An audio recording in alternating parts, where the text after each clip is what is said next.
రాజధాని పనులు కూడా ఈ నెల నుంచి కూడా పనులు ప్రారంభిస్తామని సీఎం చంద్రబాబు నాయుడు గారు చెప్పడం జరిగింది. ఎలా అనిపిస్తుంది? మంచి పని అది. ఇప్పుడు ఏంటంటే ఒక డెవలప్మెంట్ ఒక అన్న టైంలో ఒక ఏరియా ఏమి ఉండవు, రోడ్లు వేసిన తర్వాత 1 by 1 డెవలప్మెంట్ వస్తుంది. అట్లానే ఇప్పుడు స్టార్ట్ చేశారు కాబట్టి ఒక ఊరిని మన ఆంధ్ర వాళ్ళు కాకుండా పక్కన బెంగళూరులో, మద్రాసులో, హైదరాబాద్లో అందరూ 1 by 1 వస్తారు. వస్తాను ఆలోచించాలి కదా వాళ్ళకి. అక్కడ కోట్లు పెట్టుబడి పెడుతున్నారంటే అక్కడ ఏంటి పొజిషన్, చేయగల కెపాసిటీ ఉందా?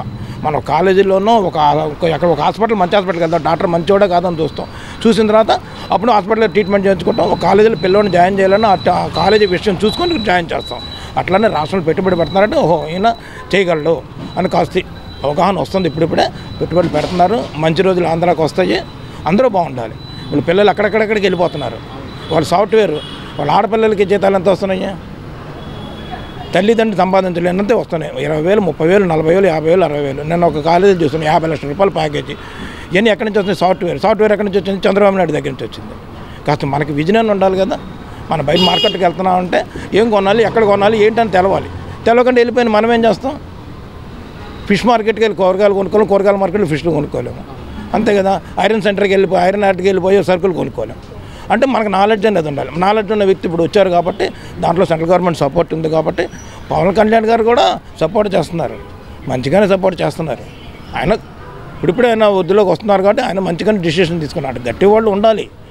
అది చంద్రబాబు నాయుడు గారు అంటున్నారు మొన్న అసెంబ్లీలో, అమరావతి నా లక్ష్యం, అమరావతి రాజధానికి చేయడం అనేది నా లక్ష్యం, ఇది నా ప్రజలకు అంకితం చేస్తాను, ఏపీకి రాజధాని అనేది లేదు, దాన్ని చేసిన తర్వాతే నా లక్ష్యం అంటూ కూడా చంద్రబాబు నాయుడు గారు చెప్పడం జరిగింది.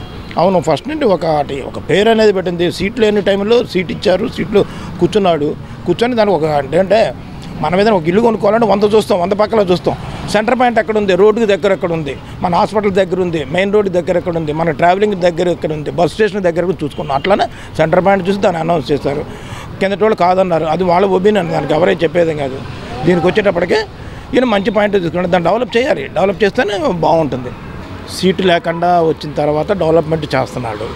చేసేదాన్ని ప్రజలు ఇంకా ఏదో జరుగుతుంది కదా అనే ఉద్దేశంతో ఈ ప్రభుత్వాన్ని ఓటేశారు. ఏమైంది అందరికీ తెలుసు కదా.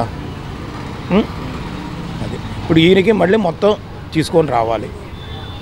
ఒక కుటుంబాన్ని సెట్ చేయడానికి వాళ్ళు ఎంత టైం పడుతుంది? ఒక తండ్రికి 2 పిల్లలు ఉంటే 2 పిల్లలు ఎవరి మాట అంటలా. వాళ్ళ కూటమి ముగ్గురు కలిసి చేస్తున్నాడు. హ్యాపీ. మంచి గవర్నమెంట్ వస్తుంది, చేస్తున్నాడు, చేసేందరూ మంచిదే చేస్తున్నాడు. ఏవి డబ్బులేవి పథకాలు వస్తారు 1 by 1 ఒకటి చేసుకురావాలి. ఏముంది ఇక్కడ? మొత్తం గలాపెట్టి ఖాళీ చేస్తారు. ఎన్ని డెవలప్మెంట్ నిదానం చేసుకుంటూ వస్తాడు. ఒకరి మీద నిందేసి ఉపయోగం ఏమీ లేదు. మన టైం, ప్రజల టైం బాగుండలేదు. ఇప్పుడు మంచి టైం వచ్చింది, డెవలప్మెంట్ అవుతుంది. రాజధాని డెవలప్మెంట్ చేస్తున్నారు, ఒకటి చేసుకుంటూ రావాలి. ఏమీ లేవు కదా, రోడ్డులతో సహా తవ్వేశారు. మరి అవన్నీ చేసుకుంటూ 1 by 1 రావాలంటే అంతే కదా. ఒక రోడ్డు వేస్తే ఆ ఏరియాలో ఇల్లు కట్టుకోవటం, ఇంకోటి కూడా డెవలప్మెంట్ అనేది వస్తుంది. అది చేస్తారని కూడా ప్రజలందరూ నమ్మకం ఉంది కాబట్టి ఇన్ని ఓట్లు ఇచ్చి ఇన్ని సీట్లు ఇచ్చారు. అది నన్ను ఎవ్వరు ఏం చెప్పలేరు. చేసుకున్నాడు ఎవడ చేసిన కర్మ వాళ్ళు అంతే. చంద్రబాబు నాయుడు కింద ఏదో చేశారని కిందకి దింపేశారు. మంచిగా చేస్తారు, సెకండరీ సీట్ ఇస్తారు. జగన్మోహన్ రెడ్డి ఇట్లా చేస్తారు కానీ దింపేశారు. మంచిగా చేస్తే మళ్ళీ దింపేస్తారు. ప్రజలు బాగుండాలి. ప్రజల్లో మనకి నమ్మకం అనేది రావాలి. ఈయన పని చేస్తాడు. అది సహజం. ఎప్పుడప్పుడు ఎవరు రామారావు గారు పెట్టిన చేస్తారు, రాజశేఖర రెడ్డి గారు పెట్టేది కంటిన్యూ చేస్తున్నారు. చేయడానికి మన దగ్గర ఏది స్తోమత తెచ్చుకోవాలంటే డెవలప్మెంట్ అవ్వాలి. కొంచెం టైం తీసుకుంటుంది. పిల్లడు పుట్టంగానే పాలు తాగంగానే పెద్దోడు స్కూల్కి వెళ్ళాడు, కాలేజీకి రాడు, ఉద్యోగం రాడు, ఇన్కమ్ రాదు.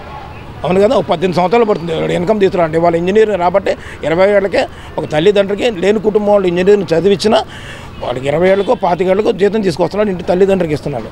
అటువంటిది ఒక కుటుంబానికి అంతా రాష్ట్రానికి మరి ఇన్కమ్ అనేది ఉండాలి కదా.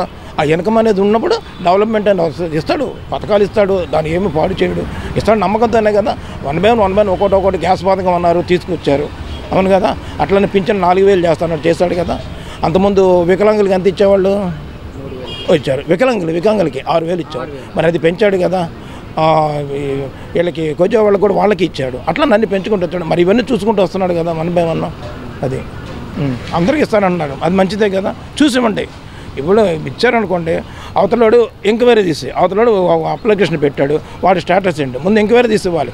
అంత డబ్బులు ఉన్న వాళ్ళకి వైట్ కార్డు ఉంటుంది, డబ్బులు లేనివాడు వైట్ కార్డు ఉంటుంది. డబ్బులు ఉన్న వాళ్ళకి ఎందుకు ఇవ్వాలి? అది ఆలోచించుకొని ఇవ్వాలి. వాళ్ళు గ్యాస్ బండ ఫ్రీగా ఇస్తున్నావు, ఎవరికి ఇవ్వాలి? లేని వాళ్ళకి ఇవ్వండి, తప్పలేదు.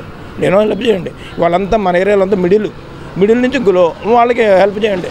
4 అంతస్తుల బిల్డింగ్ ఉన్నవాడికి వైట్ కార్డు ఇచ్చింది వాడికి ఉచిత వాళ్ళని అవసరం ఎందుకు? అవి చూసుకొని గట్టిగా వెరిఫికేషన్ చేయండి. దీన్ని తప్పులేదు, వెరిఫికేషన్ అనేది గట్టిగా చేయాలి, చేసి ఇవ్వాలి.